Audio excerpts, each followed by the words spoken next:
Happy Thursday, friends! I'm so happy to see you. Okay, we're going to be going over the letter O. So we went over A, B, C, D, E, F, G, H, I, J, K, L, M, N, O. Good job. What starts with the letter O? Let's think. Penguin? No. Lion? No. Owl. That's right, friend. Owl. All right. What else? We thought of owl. Ocean. That's a good one. Anything else? It's okay. We'll have time to think of something that starts with the letter O. Okay, friends. Now let's start reading. O.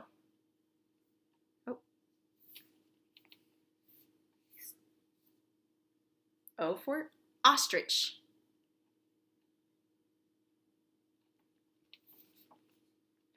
Olive jumps into the pool. Look at Olive jump into the pool. Olga has cookies in the oven. Look at those cookies. They look delicious. Have you made cookies? Have you baked with mommy or daddy? Really? You've made muffins? Really? Sounds delicious. Ollie holds onto the rope.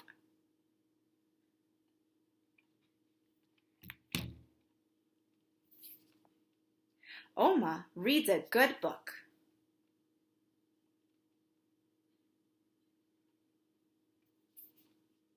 People wear costumes in October.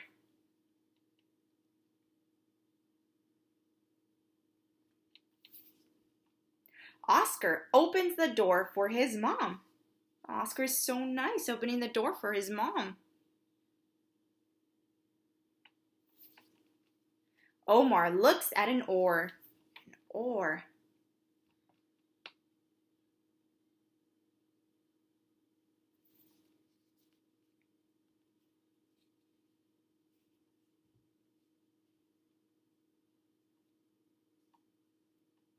An oar is a metal, okay, friends? Owen says hello to the officer.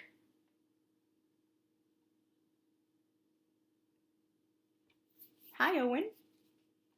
What makes Olivia cry? Uh-oh, what's making Olivia cry? What are those? They're white. They're onions. Onions make you cry when you cut them in half. What other words start with the letter O? Orange.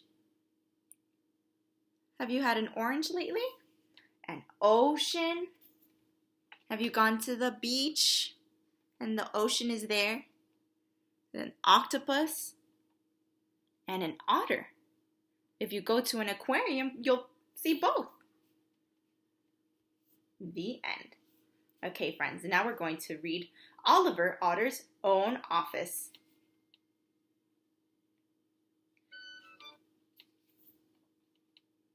There's Oliver and Otter. Oliver Otter was having homework problems at Alphabeti School. Sometimes he turned in homework that had holes poked in it. Uh-oh, that's not a nice way to turn in homework.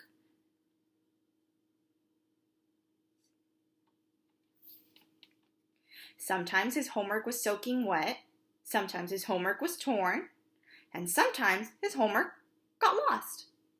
Oh dear, said Alphabeti when Oliver gave her more torn homework. Oliver looked down at his toes. I'm sorry, he told Alphabeti. Why do you think his homework is always wet or torn? When Oliver arrived home that afternoon, his room was a mess. His whole cottage was a mess, and Oliver knew why. Opal and Otto, the twins, were toddlers. They hopped and bopped, they rolled and bowled, they poked and joked, and they loved helping Oliver with his homework. Uh-oh. So they're the ones who kept ripping his paper.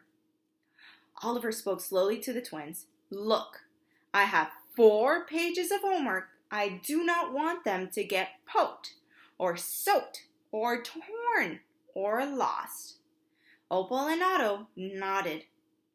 Oliver tried to do homework on the sofa, but it got poked. So sorry, said Opal.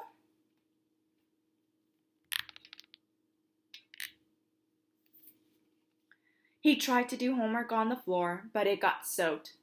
So sorry, said Otto. He tried to do homework on his cot, but it got torn. So sorry, said Opal and Otto as they ran off in opposite directions, and Oliver could not even find his homework. Uh-oh.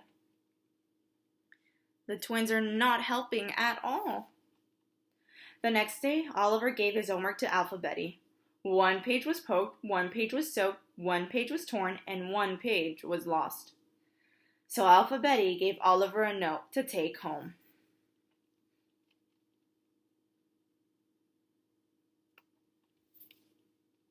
Mom and Pop read the note. Oh, Oliver, they said, what shall we do? Oliver had been thinking it over, and he had an idea. He was hoping he could have his own office. Both Mom and Pop did. Mom had her office on the boat dock by the pond. She sold boats and oars. She made oak.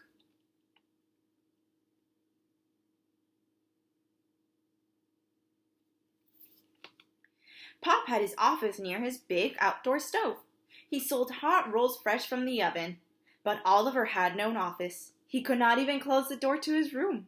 There was no door. Uh-oh. Tears plopped into Oliver's overalls. I need my own office, he sobbed. You both have offices for your jobs. My job is school, and I need an office where I can do my homework. Mom and Pop looked at each other. Then Mom said, jolly good idea. And Pop said, let's get to work. Oliver hopped up and down. Okay, he shouted. So they're going to make an office for Oliver so he can finish his homework. Pop brought a door for Oliver's room. Mom made a desk of solid oak, and Oliver set up everything just the way he wanted.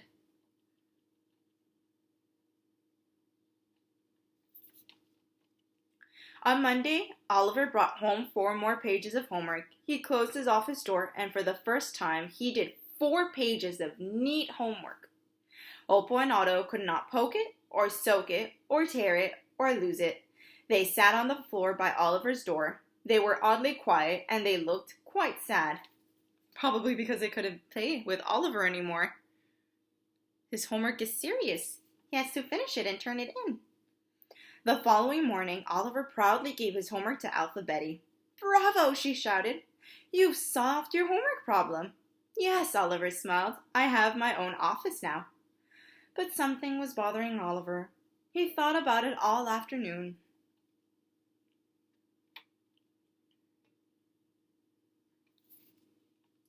Oliver jogged home after school, and he went straight into his office to do his homework. Opal and Otto sat on the floor by his door. They spoke ever so softly. Oliver, we have nothing to do. Oliver frowned. He had solved his homework problem, but now he had a toddler problem. Then an idea popped into his head. What's the idea? What is he going to do? Is he going to play with his twin siblings? Oliver was excited as he set to work on his plan. He cut holes in boxes to make desks. He found lots and lots of crayons and paper. Then he put a toy phone on top of each desk. Now you have offices too, he told the twins. The happy twins phoned Oliver right away. Thanks, Oliver, they said. Opal, Otto, and Oliver loved their new offices. And Oliver Otter's homework was never poked or soaked or torn or lost again. The end.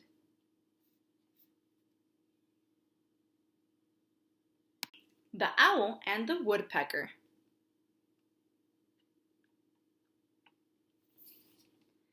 Once upon a time, in a forest far away, there lived a woodpecker. Look at those. That's a colorful tree.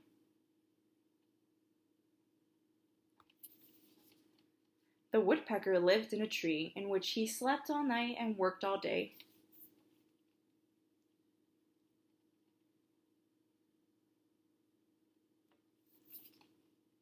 One day, an owl moved into the tree next door. He liked to work all night and sleep all day.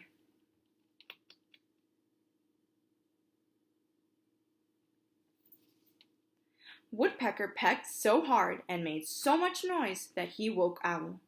"Hey you," screeched Owl. "How can I sleep with all that noise going on?"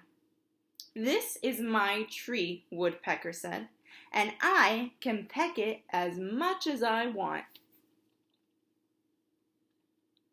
Seems like he doesn't want to share his tree with the owl. That's not nice. Owl got very angry. His screeches and hoots echoed through the forest, and all the animals for miles around came running to see the matter was.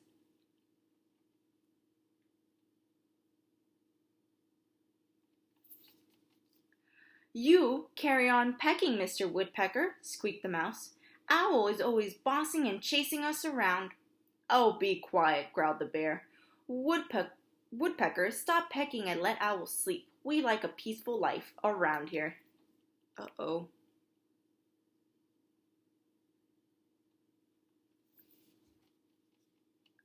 Owl became angrier. He swooped down on the small animals, who quickly ran away. They hid in all kinds of curious places. "You are a bully," they shouted at him, when they were sure they were safe. Poor little animals. The smaller animals are scared of the owl. "What can I do to stop the noise?" Owl asked the big animals. "We don't know," they said.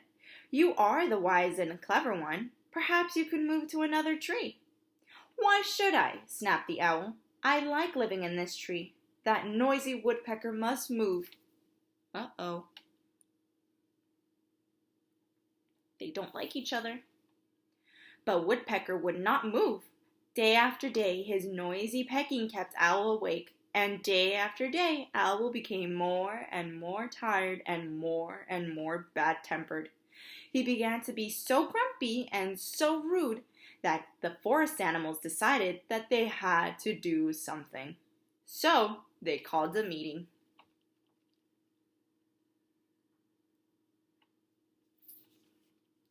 "Something must be done," said the badger. "Woodpecker was here first, so Owl must leave." "But he says he will not leave his tree," replied Deer. "We can push down the tree and then he will have to leave," said the crafty fox. "Do you think that'll work?" That night, while Owl was out hunting, the animals all tried to push down his tree, but no matter how hard they pushed and puffed and panted, they could not move the tree. So they gave up and went back home. That tree can't be knocked down by some animals. Sometime later, two new animals came to the forest. They were a pair of beavers. They liked Owl's tree and started to gnaw at the trunk. Every day the beavers gnawed a little more. It seemed as if they would gnaw right through the trunk. They're eating the wood. One day a great storm shook the forest. The wind roared so hard that the woodpecker gave up his pecking at last. Owl slept in peace. Then Owl's tree began to creak and crack and groan. The wind grew fiercer, but the owl slept soundly. Then Owl's tree began to sway. Woodpecker quickly struggled through the storm to Owl's tree. He pecked very loudly in Owl's ear. Owl woke up. He was very angry, but then he realized why Woodpecker was pecking on his tree. Together, they flew to safety just as the tree crashed into the ground. Uh-oh. So Woodpecker saved his life. When the storm was over, Owl thanked Woodpecker for saving his life. He was glad that Woodpecker had been his neighbor.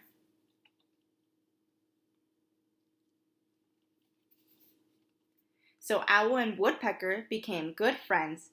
Woodpecker helped Owl find a tree in a quiet part of the forest where he could sleep all day without hearing Woodpecker's noisy pecking. Peace and quiet returned to the forest, and Owl and Woodpecker remained good friends for the rest of their lives. The end. Hi class, today we're going to read two books. The first book we're going to read today is I've Got an Elephant.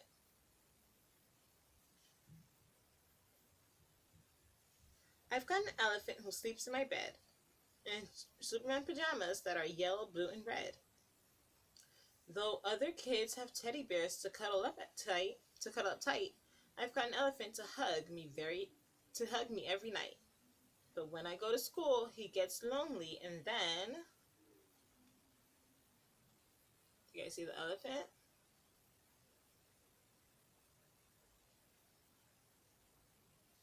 He goes out and brings home an elephant friend. I've got two elephants who come with me to school. The kids on the bus all think we're really cool. They know their ABCs and can count to 10 by twos. They help me with my reading if I ever get confused. But when I go shopping, they get lonely, and then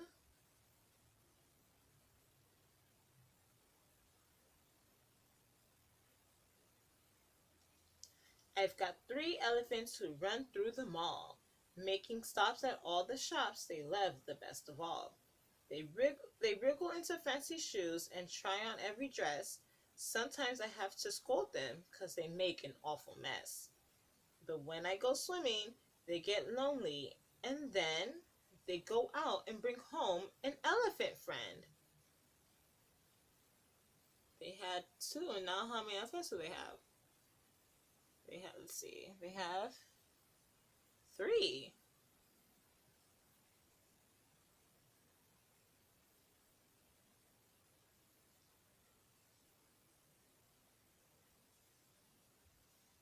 They go out and bring home an elephant friend. I've got four elephants who swim in the pool. They're really good at backstrokes as a general rule. They splash each other silly when it gets too hot.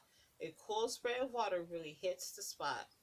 But when I go to ballet, they get lonely, and then so now there's four elephants, and now plus one more that would make they go out and bring home an elephant friend. It'll be five now. I've got five elephants who dance so gracefully. They've learned how to point their toes and how to bend their knees. My ballet teacher says that they make a pretty sight. Their pretty pink tutus and their ballerina tights. But when I go to movies, they get lonely, and then is there going to be a new elephant? They go out and bring home an elephant friend. I've got six elephants who love the movie so. They get drinks and popcorn to munch on at the show. If the movie gets too scary, then they hide their little eyes with their big floppy ears and cry elephant cries. But when I go fishing, they get lonely, and then do you think there's going to be another elephant? Let's see.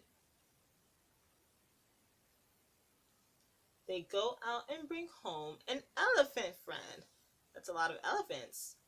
I've got seven elephants who fish so patiently. They sit together on the bank as quiet as can be. They hardly make a sound. They never breathe a word. Elephants in fishing hats, it's really quite absurd. But when I go play dress up, they get lonely, and then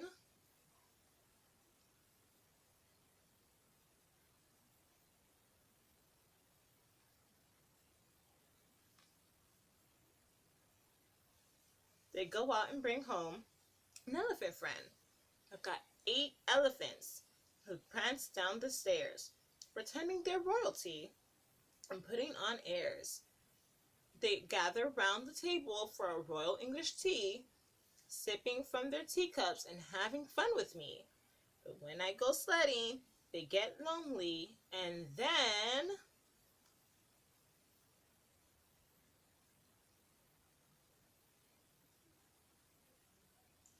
they go out and bring home an elephant friend. I've got 9 elephants who share my little sled, with 2 sturdy runners that are painted bright red. We sit by the window and wait for it to snow. Then we climb on that sled and down the hill we go. But when I take a bath, they get lonely, and then 9 plus 1 more will make the number 10. Should we see what's going to happen? They go out and bring home an elephant friend. So there's now 10 elephants. Enough! Do you think he was tired of the elephants? There were so many. Let's see. I've got 10 elephants who live in the zoo with a tiger, a crocodile, and 20 kangaroos. I visit them on Sundays and bring them things to eat, popcorn and pizza and a special peanut treat. But when I get lonely, I go out and then so now the elephants are in the zoo because there's so many of them in his house. I find another playmate. I make another friend. Did he make another friend with the monkeys? Yeah. The end. The next story we're going to read is Bouncy Mouse.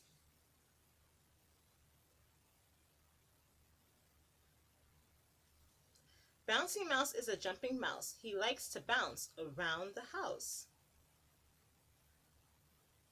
So you guys like to bounce around too?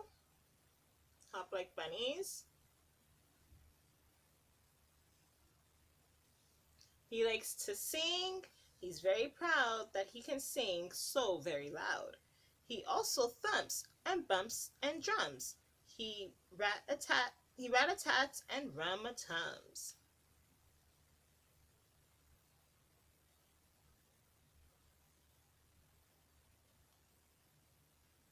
But Dad does not like all the noise. He says, "Please play with the quiet toys. If you must use your noisy voice, then go outside. You make the choice." Was Bouncy Mouse a little too loud inside?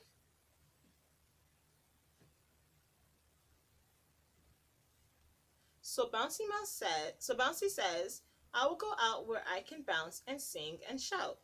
I will go out where I can drum and rat-a-tat and rum-a-tum." As Bouncy sings and bounds around, he hears another sound. A hound.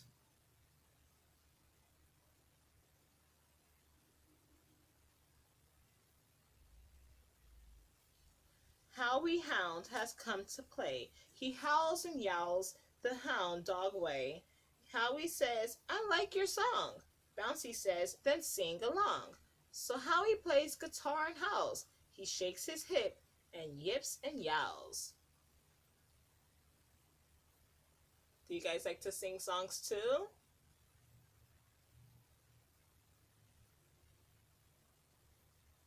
Bouncy Mouse says, "Wow, what fun! We're sounding good with 1 plus 1."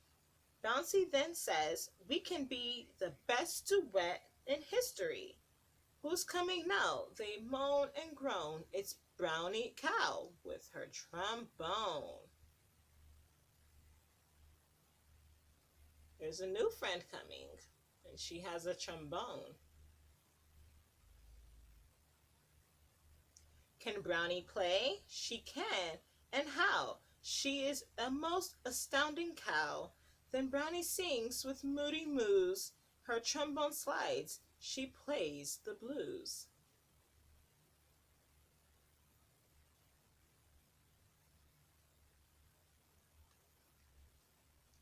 Bouncy Mouse says, "Wow, what fun! A better sound is 2 plus 1."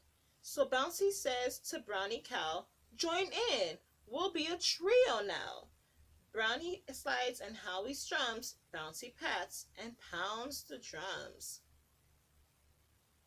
So there's now 3 friends playing music together.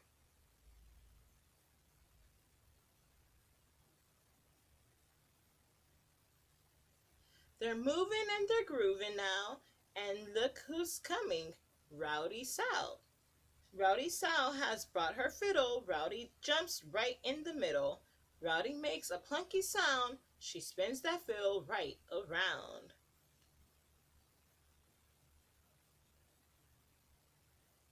Do you think she's going to join in the group? Let's see. Howie loudly howls, "We're moving!" Brownie proudly shouts, "We're grooving!" Bouncy Mouse says, "Wow, what fun! We sound the best with 3 plus 1." Bouncy then says, "We can be the best quartet in history." So now there's 4 friends.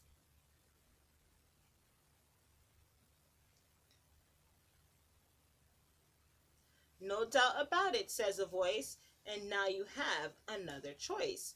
It's Scowly Owl." The music stops. He swoops down to the ground and hops.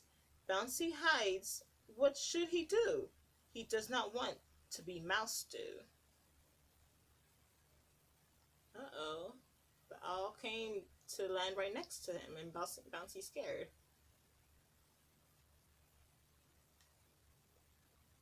The owl speaks with a scowly frown.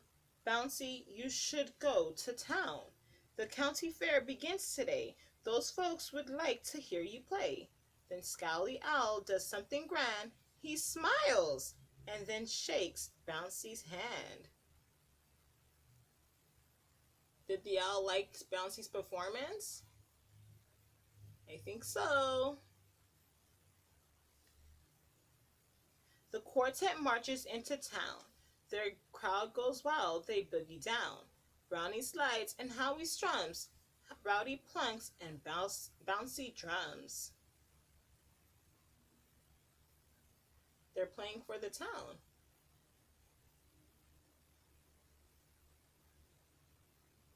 Now they're playing at the fair, and crowds are shouting everywhere. "Howie Hound, Brownie Cow, Bouncy Mouse, Rowdy Sow."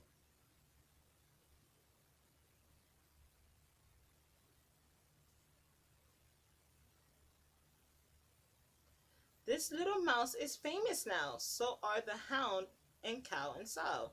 But now when Bouncy Mouse is loud, his dad says, "Bouncy makes me proud." Bouncy Mouse's dad is happy.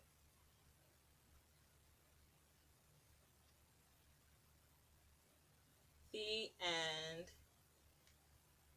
Thanks for reading with me, friends. I'll see you guys next time.